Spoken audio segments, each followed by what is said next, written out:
We're going to be making some big changes in the garden this year, and I thought I'd bring you along and show you what we're up to. These are 5 things we're going to be changing in the garden in 2025. So the first thing we're going to be doing this year is extending the flower bed that Dan made last year. We built a flower bed all along the driveway, and then this year we're going to extend it along the front of the property. So this is a bit of the flower bed that he built last year. It's mainly for his dahlias, but this is also a full sun flower bed, which in our yard we can only have in the front. So far we just have a lilac, it gets the dahlias in it, and we have a couple perennials here and there scattered. There's also about 400 daffodil bulbs in here, something like that. So what we want to do is take that bed and kind of flip it around and go along the front of the yard here. So in our yard, the road is actually higher than the rest of the yard. So that causes 2 problems for us. The first one being when you're in the house and you look out the first floor window, all you see is the street. You can't really see that the yard is there at all. It kind of shortens the whole yard. The other problem is any rainwater that hits the road goes right into our yard, which makes it a bit of a soggy mess. So what I want to do is create a berm that eventually is going to go pretty much the whole length of the yard, but for now we're only going to do half of it. So we're going to come about to where you would enter the yard if you're walking up to the front door. We're going to bring that along and connect it right up to the flower bed here. We're also going to leave a spot, I don't know if you can see my shadow, right in this curve here we're going to put a bench. That's another thing we're really lacking in the garden this year is seating, and I think it's something so easy to overlook, but try to remember to put seating in your yard. So, oh, the sun's back. So we're going to put it right around this arch over here. And then the flower bed is going to come out to the left. We're taking down the Christmas lights today, so I'm going to try setting them out on the grass and lighting them up and seeing what the overall look is. Usually I use something like a hose or maybe some stakes that you would put along the driveway. So my plan with the berm is instead of building down like we did with the flower bed, where we removed the sod and then we put in some decent soil and kind of rototilled and mixed it in, instead for here, what we're going to do is we're going to put down just a layer of cardboard just to show us where the flower bed's going to be. In our climate, we can't really put down cardboard and expect it to smother out the grass because it rots away too fast. So instead, we're just going to use it as a bit of an outline. Then we're going to get some soil delivered and build a berm. It's not going to be too tall, only about maybe knee height, maybe even a little lower. It's just to essentially make the yard a little bit taller than the road. So when we look out, we're seeing flower beds instead of, well, the street. So with a flower bed the size of the one we're talking about, you're going to need a lot of plants. Now, luckily, we have a lot of plants here, either stuff that we need to divide because it's been in the ground for 3 years and it's pretty much outgrown its space. I also have a lot of plants that are sort of in waiting. So they're plants that I purchased or I brought from our old house, and I didn't have a spot to put them. So they're either in a waiting spot in this flower bed behind me, or I keep them over in the vegetable garden. So if you look in here, you can see that, I know it's all brown because it's winter, but there are really big clumps of perennials in here. And each one of these can get divided. And later on in the season, once the ground thaws, I'm going to show you how I divide perennials. There's a couple different ways. And that's something I'll usually do with any plant that I bring home from the garden center. One of the first things I'll do is divide it because I want to make sure that I'm getting as many plants as I can in the garden as fast as I can. Because my goal with this garden was to fill it up pretty quickly. Like I said, a lot of these were plugs. A lot of them were also garden center plants that I divided and planted out. For example, this right here is a Siberian iris. I have, I think, 4 or 5 of these in the garden right now, and they all came from the same plant originally. So I can divide this plant into multiple clumps, but the other thing I can do with plants like this, any kind of clump forming perennial, like this mountain mint or this sedum right here, I can actually divide them down even further into individual plantlets. And then I can take those individual plantlets and pot them up maybe in a 3-inch pot and grow them on all summer. And then I can end up taking a plant that's just one plant to start with, and I can end up with maybe 10, 15 plants from it. The other thing I need to do is move a lot of plants. I bought a couple roses since we moved in here, and all of them are going to need to be moved to a sunnier bed. So they are going to be some of the first things we put in the new berm out front.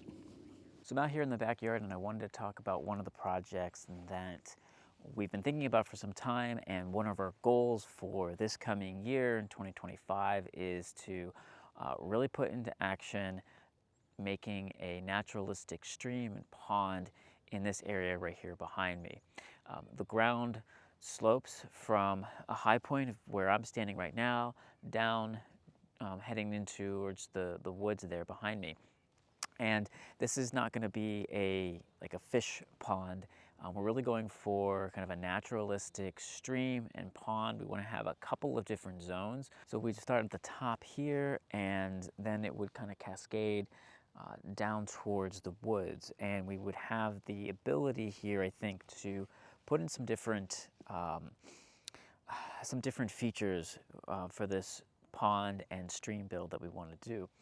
And we would have some slightly deeper sections so that we would be able to put in some plants that need deeper water. We have, for example, lilies in the pond section in the vegetable garden, so we might do something similar to that.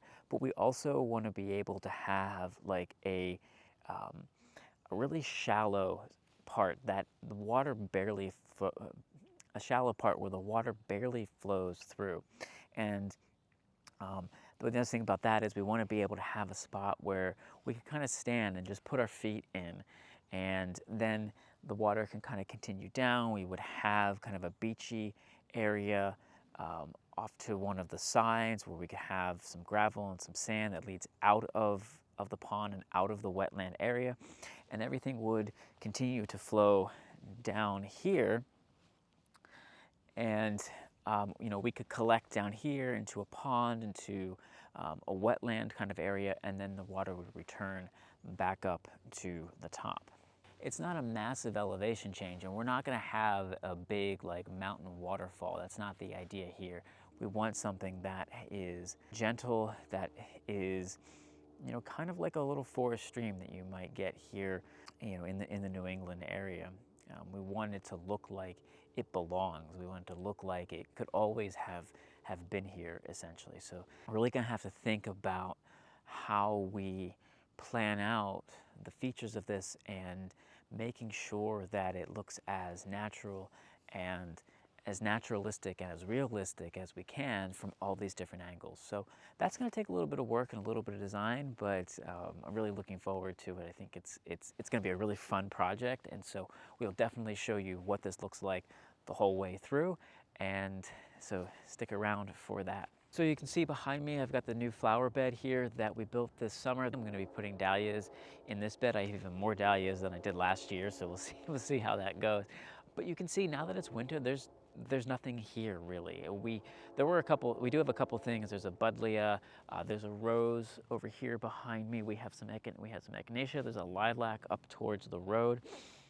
But beyond that, there's not really anything here. And so I want to take cues from our other perennial beds where we've got a lot more texture and height and different structure, and I want to incorporate that into this bed as well, so that once the dahlias come out, we have still some winter interest. And I think that's really important as well. The garden is not just the spring and not just the summer. They're not single season. I think we often forget about winter as being a season in the garden. For us, when it gets to winter, it's tempting to clear things out. You can see behind me, we've got different shades of brown, of coppers, of bronzes. It's just different heights and different textures with the seed heads and the stalks and all of that. And it's a lot more interesting when you compare this perennial bed to what we have going on here, where there's nothing. And that's why we leave this section. It gives great interest.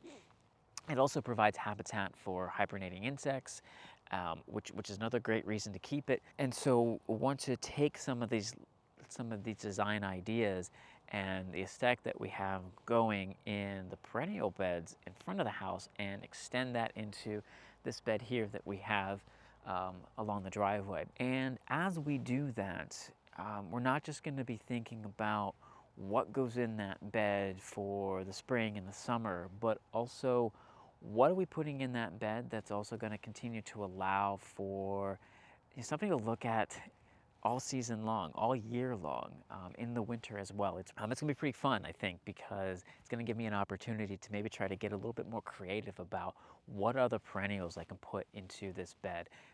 Buying our own house has taught me a lot about my gardening habits, and it's taught me what I like to do, which is absolutely outdoor gardening. I prefer it more to the indoor gardening 100%. But also I like gardening to be more laid back and relaxed. And I feel like for the last 3 years, I've been making it way too stressful. So this year, my biggest goal out of all the goals we've talked about is to figure out a way to really relax and enjoy the garden, because I feel like that's why we create gardens. Sure, it's a lot of times to feed us, but that should not be the only thing we care about when it comes to gardening. For me, when it comes to vegetable gardening in particular, I'm only ever looking for what are foods that I can't easily buy at the store, and what are unique fruits and vegetables that are gonna make our meals so much better. But in the search for that, I found that a lot of things I end up growing are very high maintenance. And this year in particular, I found that it was really starting to burn me out, and gardening of all things should not end up burning you out. So if you are feeling burned out by gardening and all the things that you have to do or you feel like you should be doing, maybe this year is a year to kind of work alongside me and how I plan on approaching things. So here's my plan. Out of all the things that I grew in the garden last year, the thing that I enjoyed growing the most were the things that I could put in the garden early in the season and then just harvest when they're done. So for us, that was mainly squashes and beans. Obviously, there are other crops that fall into that. Tomatoes and peppers are actually a lot like that here because we have such a short season that essentially the tomatoes and peppers grow all season, but we can only really harvest them at the end of the season. Other things that fall into that category are fruit trees. And I added, let's see, 4 fruit trees into the garden this past season. So those are the kinds of things I'm going to emphasize on having in the garden. I'm also going to grow more crops that come back on their own. So right here we have corn salad. It's also called, I think it's mash. And this has been growing here since, I think last spring, maybe even last fall. I don't know. It reseeds itself in the spring and then it just comes back up. And this is good all winter long. Like I can pick this now. It's, I think, 40 degrees out today. It was down into the single digits all week. But this is perfectly fine to pick and go in a salad. Claytonia is another self-sower like that, and this looks a little more worse for wear. It's a little smashed down right now from the snow that just melted.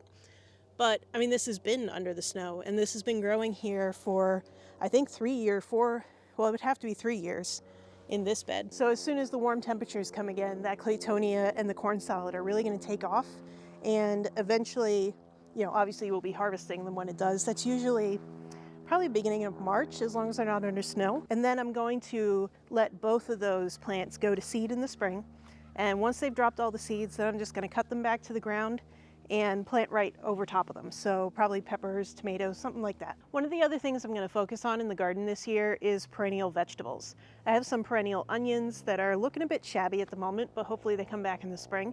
I also have a long bed of blackberries and raspberries here next to me, and we're gonna extend this out further and add in some Marion berries. The other thing I'm doing is letting the blackberries kind of go where they want. So blackberry canes are really tall and long. This is probably, see, it's at least 7 feet long. And they kind of go all willy-nilly. And what they were doing was they were growing into this vegetable bed, which actually I don't think I had anything planted in here last year. So to better work with nature instead of against it, I'm just letting them do their thing. Blackberry cane that has rooted in. So if the blackberries want to go for a wander, I'm going to let them wander. I'm also trying out an idea I had for a fruit hedge.